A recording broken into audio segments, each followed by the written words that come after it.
takutin ng Special Assistant to the President na si Anton Lagdameo ang mga mayor ng Bangsamoro Autonomous Region in Muslim Mindanao o BARM. Mayambaw, hindi ko pa alam yan eh. Ano naman banat ni Baste? Alam mo naman bobo rin yung si Baste. Di ba abon ako? Lovely Beetle, Santiago Bilain, ano? Bobo yun eh. Yun nila Genie, si Baste. Oo. Ano ba? Wala naman nakakapagtaka doon. Sige, ito na. Pakinggan ninyo. Matapos ano? Matapos takutin ng Special Assistant to the President na si Anton Lagdameo ang mga mayor ng Bangsamoro Autonomous Region in Muslim Mindanao o BARM nang hindi lamang nila sundin ang di mo'y ipinag-uutos ni Lagdameo at tila galing raw ito sa Malacanang. Governor Datu Pax Ali Mahunda Datu, pinagbibitiw na ang asawa ni Don Zuleta dahil sa di mo'y pagiging demonyo raw nito. Alaka, demonyo! Alam nyo mga kababayan, ganito lang yan. Lagdameo! Abe! Tigil na yung kapal ng muka. Oo, magbitiw ka na lang kung talagang mahal mo si Pangulo. Ito lang naman mga kababayan eh. Sabi ng iba, paano mangyayari yan eh? Best friend yan. Tama, di ba? Paano mangyayari? Best friend nga yan eh. Ang turing ni Pangulo, best friend kay Lagdameo. Ang tanong ko sa inyo, sagutin ninyo. Paano kayo nakakasiguro na yung turing ni Pangulong Bongbong Marcos na best friend niya si Lagdameo ay ganun din si Lagdameo kay Pangulong Bongbong Marcos? Paki-explain nga. Sino makakasagot? Gusto ko na sagot eh. Paano nyo nasisiguro na best friend ang turing ni Lagdameo kay Pangulong Bongbong Marcos? Ha? Yan ba ang mamamatay tao? Ito ang trending video online ngayon kung saan hindi nakapagpigil ang gobernador ng Bangsamoro na si Governor Datu Pax Ali Mahunda Datu nang isiwalat nito ang tunay na ugali ng Special Assistant to the President na si Anton Lagdameo. Sige. Sabihin nyo, General Madrid, unahin nyo si Mike Cervera, ha? Unahin nyo ihabla. President. Na, tinataya ako ng sarili ko. Unahin mong ihabla si Mike Cervera. Catherine Galpo, Minerva Canosa.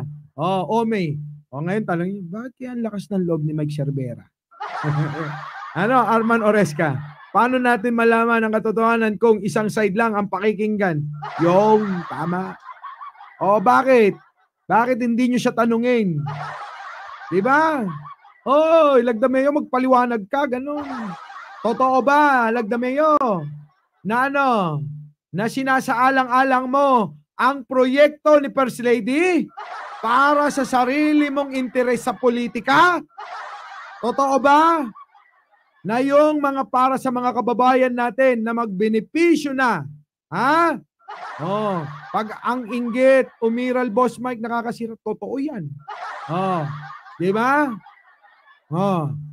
Ang programa at proyekto ni First Lady ay para sa mga mahihirap nating mga kababayan. Sa kanyang live video, pinatunayan ni Governor Datu na ang lahat ng di umano'y pangongontrol at power tripping ni Lagdameo ay nakakabahala na. Lalo tila pinipilit nitong saklawan ang desisyon ng mga mayor sa Bangsamoro para raw tila sundin ang mga di umano'y utos raw ng palasyo. Kita nyo, pati palasyo na Tuloy natin to, dali.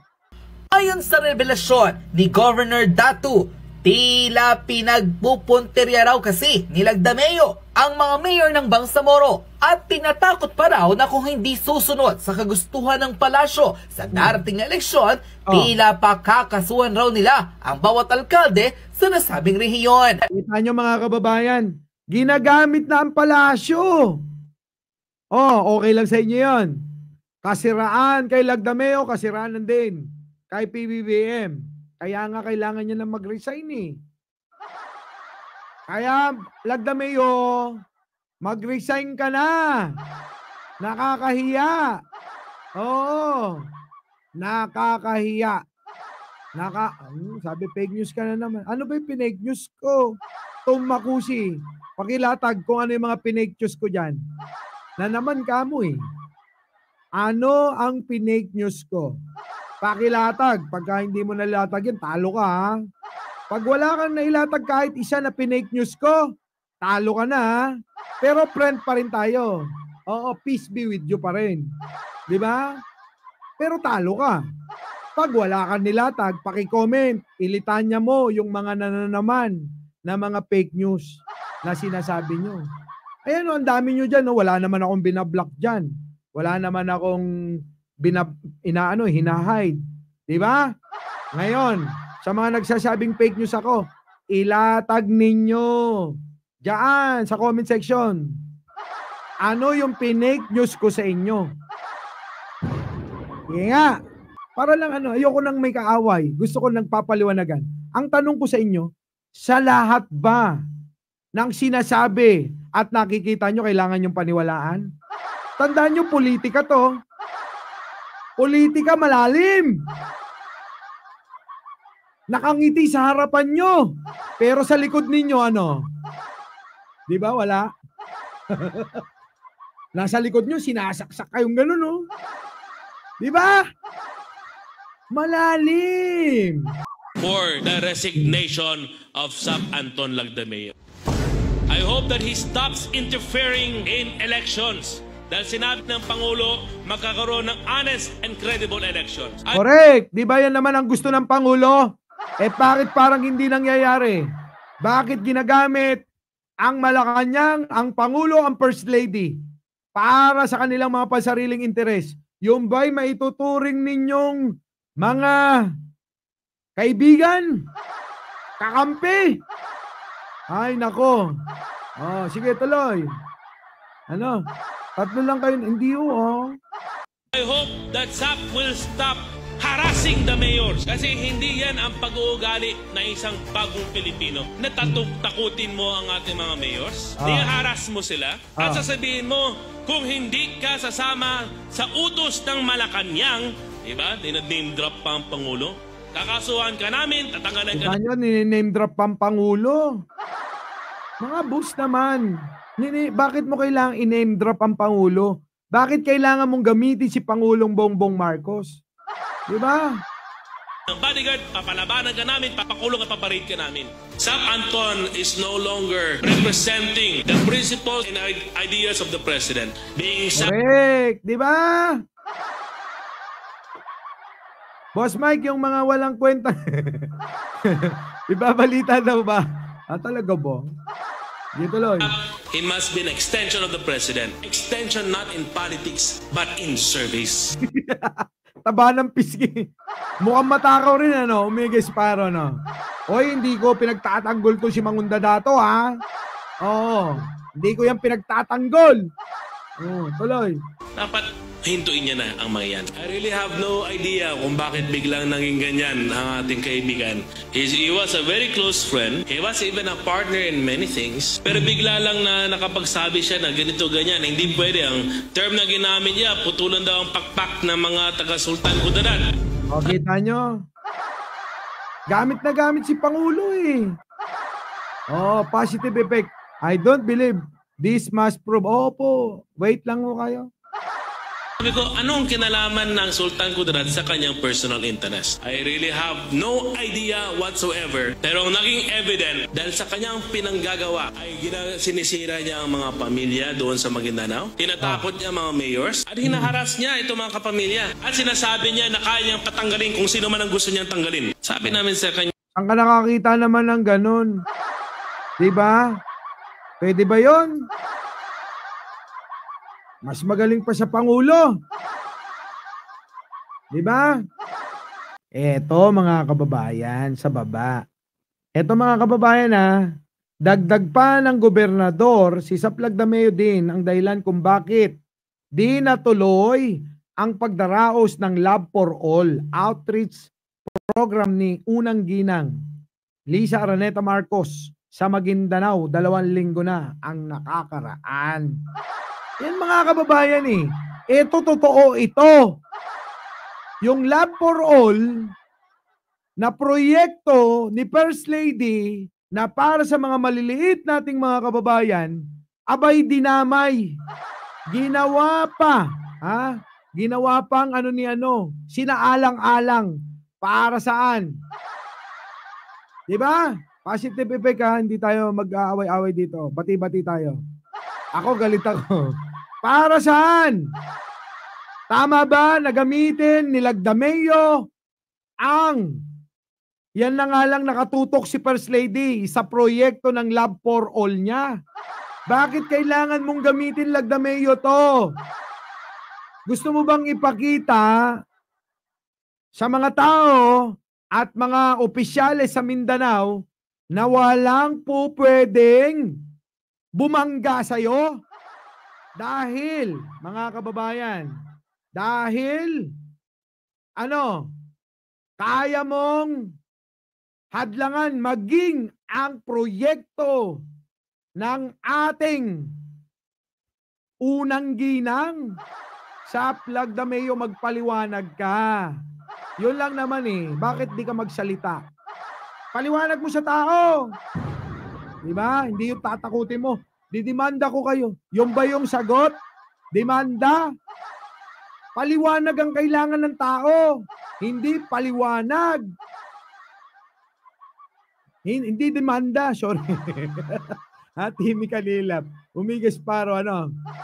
Pares tayo. Pare-pareho. Di naman nating hindi alam ang istorya. Pwede naman sabihin yan ng mga gobernador para siya paniwalaan. Di ba? Pwede. Pero eto nga. Bakit hindi nagbibigay ng kanyang statement itong alam nyo na, si Lagdameo. Princess. Di ba, Palaboy? Ba't di ka nagbibigay ng statement mo? Bibigay ka, ididemanda mo, patatakutin mo yung mga tao. Di ba? Hindi ganon. Kailangan ng tao paliwanag.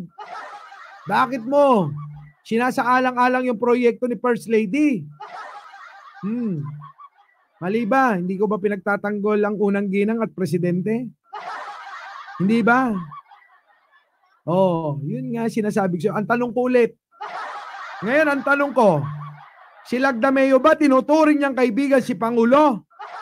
Hindi ibig sabihin, nagbigay ka ng iyong ambag nung eleksyon ni Pangulong Bongbong Marcos. Kaibigan ka na. Baka mamaya, isa ka dyan. Isa ka dyan sa mga nangungurakot dyan at naibibintang kay Pangulo.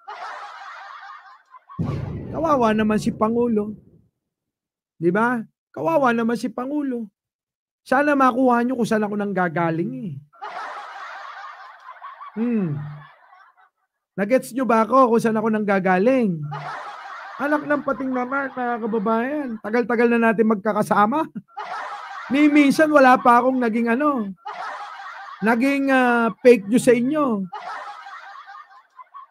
Sabi ni Roberto Django, pag di kumibo si Lagdameo, means totoo. Lagdameo, magpaliwanag ka sa taong bayan. Di ba? Magpaliwanag ka sa taong bayan. Ganun lang yan eh.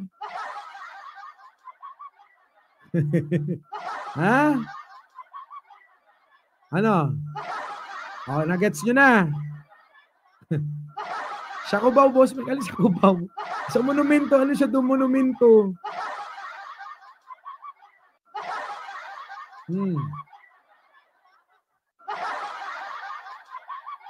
Diba?